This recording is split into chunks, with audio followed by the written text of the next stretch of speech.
செல்வன் என்பார், சத்குணசீலன் என்பார், மயூர வாகனன் என்பார், மருதமலை ஆண்டவன் என்பார், சென்னிமலை சுவாமி என்பார், சிவன்மலை வேலா என்பார், ஞானவடி வேலன் என்பார், வேலாயுத சுவாமி என்பார், தேவாதி தேவன் என்பார், ஸ்கந்த குரு என்பார்,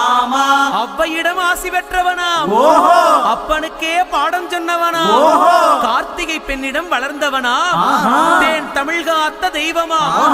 மயூர வாகனத்தில் வருபவனாம்.